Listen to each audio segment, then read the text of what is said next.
యేసుక్రీస్తు నామములో మీకు అందరికీ వందములు. విగ్రహాలకు అర్పించింది పరిశుద్ధులు ఎవరు కూడా ముట్టుకోరు, తినరు. ఇంకా మిగిలిన క్రైస్తవులు ఎవరైనా సరే ఇష్టం ఉంటే వాళ్ళు తింటారు.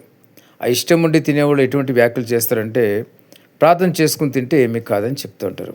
అంటే ప్రార్థన చేసుకుని ఏ పాపం కూడా చేయొచ్చు అనమాట. అంటే ప్రార్థన చేసుకుని వ్యభిచారం చేయొచ్చు, ప్రార్థన చేసుకుని దొంగతనం కూడా చేయొచ్చు. తెలుసుకోవాల్సిన విషయం ఏంటంటే, ఆజ్ఞ అతిక్రమే పాపమని దేవుని వాక్యం సెలవిస్తుంది. దేవుడు ఒక ఆజ్ఞ ఇచ్చినప్పుడు మరి దాన్ని ఎందుకు అతిక్రమిస్తున్నారో నాకైతే తెలియదు. కానీ ఒకటి మాత్రం తెలుసుకోవాల్సిన విషయం ఏంటంటే, పరిశుద్ధులైతే అటువంటివి తినరు, ముట్టుకోరు. ఒకవేళ మీరు కూడా పరిశుద్ధంగా ఉండాలనుకుంటే కనుక వాక్యం జాగ్రత్తగా చదవండి. మీరు కూడా పరిశుద్ధంగా పవిత్రంగా జీవించండి. మరి దేవుని యొక్క రాకడ సమయంలో మీరు ఎత్తబడతారు. లేని పక్షంలో ఎంత క్రైస్తవులైనా బోధకులైనా సరే ఇక్కడే భూలోకంలో విడిచిపెట్టబడతారు. ఇదైతే వాస్తవం ఏంటుంది. దేవుడి మాటలను దీవించి ఆశ్రయించిన గాక. ఆమేన్.